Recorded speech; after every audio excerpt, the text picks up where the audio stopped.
नाज़रीन अस्सलाम वालेकुम, आप देख रहे पी न्यूज़ में महविश मकीन आपकी खिदमत में हाजिर। पेश है दिन भर की कुछ अहम खबरें। पहले सुर्खियों पर एक नजर। सैलाब मुतासर इलाकों के लिए 209 करोड़ रुपया जारी, वजीर दाखिला का ऐलान। जम्मू कश्मीर के सैलाब मुतासरीन से इजहार यकजहती उमर अब्दुल्ला का दिल्ली की वजीर आला का शुक्रिया। फ्रूट को मंडियों तक पहुंचाने के लिए स्पेशल ट्रेन का इंतजाम किया जाए, महबूबा मुफ्ती। राजौरी और सांबा में जमीन धंसने से 19 खानदान महफूज मकामात पर मुंतकिल।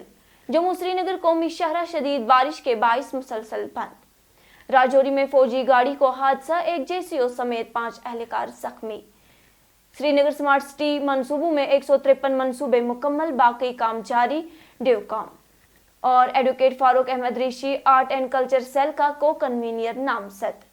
अब खबरों की तफसील।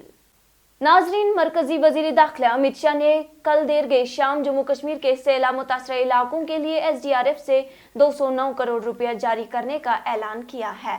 उन्होंने लेफ्टिनेंट गवर्नर मनोहर सिन्हा और वजीर आला उमर अब्दुल्ला के हमरा जम्मू में सैलाब मुतासर इलाकों का दौरा करके नुकसानात का जायजा लेने के बाद रिलीफ का ऐलान किया। अमित शाह ने कहा कि मरकजी हुकूमत जम्मू कश्मीर के अवाम के साथ खड़ी है। उन्होंने राजभवन में अला सतही इजलासों की सदारत की और मुतासरीन की पूरी बहाली, पीने के पानी, बिजली और सेहत की सहूलियत की फराहमी को अव्वलीन तरजीह देने की हिदायत दी।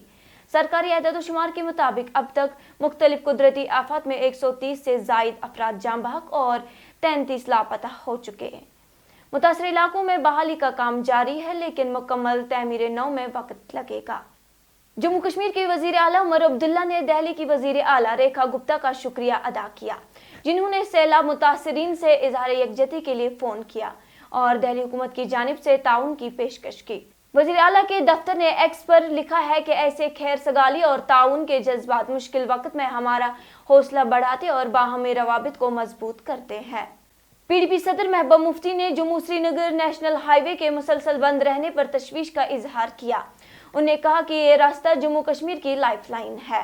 उन्होंने कहा कि सबसे बड़ा नुकसान इस वक्त फ्रूट ग्रोवर्स का हो रहा है, क्योंकि सैकड़ों ट्रकें रास्ते में दरमांदा है, जिससे फ्रूट सड़ रहा है। उन्होंने रेलवे मिनिस्टर से अपील की है कि फ्रूट को मंडियों तक पहुंचाने के लिए स्पेशल ट्रेन का इंतजाम किया जाए, ताकि फ्रूट ग्रोवर्स को मजीद नुकसान से बचाया जा सके।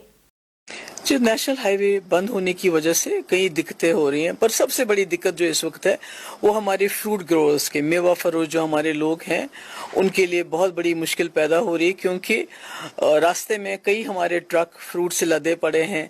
आपकी मंडियों में अब जगह नहीं है, कोल्ड स्टोरेज में जगह नहीं है।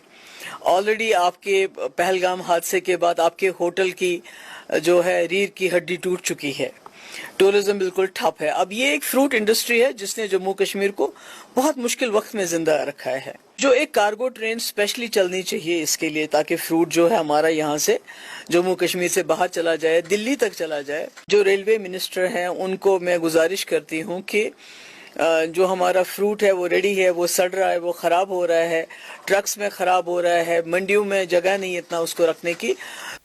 जम्मू कश्मीर के राजौरी और सांबा में मुसलसल बारिशों के बायस जमीन धंसने के वाक़ात पेश आने की सूरत में 19 खानदानों को अपने घर खाली करने पड़े।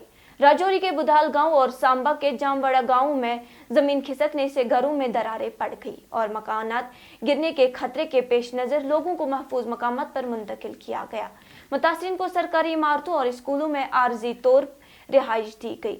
इधर खास के कंगोटा गांव में लैंडस्लाइडिंग से 5 मकानात गिर गए, ताहम कोई जानी नुकसान नहीं हुआ। इंतजामिया ने इमदादी कार्रवाइयां शुरू कर दी है। शदीद बारिशों की वजह से जम्मू श्रीनगर कौमी शाहरा NH44 को आज सुबह ट्रैफिक के लिए बंद कर दिया गया। ताहम महकमा के मुताबिक मुगल रोड और Srinagar Sonamarg Gumri road SSG traffic मामूल के मुताबिक जारी है, जबकि सिंधन रोड बदस्तूर बंद है। इंतजामिया ने मुसाफिरों को हिदायत दी है कि रवानगी से कबल जम्मू कश्मीर ट्रैफिक पुलिस के ऑफिशियल ट्विटर और फेसबुक पेज पर ताज़ा तरीन सूरत हाल चेक करें। इधर राजौरी के देहरी रालवेट के करीब आज सुबह एक फौजी गाड़ी को हादसा पेश आया, जिसके नतीजे में एक जेसीओ समेत 5 फौजी एहलकार जख्मी हो गए। सरकारी जराये के मुताबिक सुबह तकरीबन 10 बजे एक light vehicle petrol headquarter galouti वापस आते हुए फिसल गई, جس کے نتیجے میں حادثہ پیش آیا۔ تمام زخمی اہلکاروں کو فوری طور پر فوجی اسپتال راجوری منتقل کر دیا گیا، جہاں ان کا طبی معائنہ اور علاج جاری ہے۔ ڈویژنل کمشنر کشمیر نے آج سری نگر میں اسمارٹ سٹی منصوبوں کی پیش رفت کا جائزہ لیا۔ اجلاس میں کمشنر SMC فضل الحسیب، مختلف محکموں کے چیف انجینئرز، SSCL کے جنرل مینیجرز اور دیگر افسران شریک ہوئے۔ اجلاس میں بتایا گیا ہے کہ 161 میں سے 153 منصوبے مکمل ہو چکے ہیں، جبکہ 8 منصوبوں پر کام جاری ہے۔ ڈویژنل کمشنر نے افسران پر زور دیا کہ تمام منصوبے مقررہ مدت میں مکمل کیے جائیں۔ انہوں نے سردیوں کے پیش نظر بس اسٹاپوں کو بند ڈھانچے میں بنانے کی ہدایت دی ہے اور IITM کیمروں اور دیگر IIT سہولیات کو مکمل فعال بنانے پر زور دیا۔ BJP نے جموں کشمیر میں ثقافتی سرگرمیوں کو فروغ دینے کے لیے ایک اہم قدم اٹھاتے ہوئے ایڈوکیٹ فاروق احمد رشی کو آرٹ اینڈ کلچر سیل کا کو-کنوینر نامزد کیا ہے۔ ایڈوکیٹ رشی، جو فن و ثقافت سے گہری وابستگی رکھتے ہیں، اب مقامی فنکاروں کے لیے ایک مؤثر پلیٹ فارم فراہم کرنے اور خطے کی ثقافتی وراثت کو فروغ دینے کی ذمہ داری سنبھالیں گے۔ ناظرین، اسی کے ساتھ آج کا یہ شمارہ اختتام کو پہنچا۔ اگلے شمارے میں آپ سے پھر ملاقات ہوگی، گر خدا لایا۔ پی نیوز کو لائک، شیئر اور سبسکرائب ضرور کیجیے گا۔ دیجیے اپنی میزبان محوش مکین کو اجازت۔ خدا حافظ۔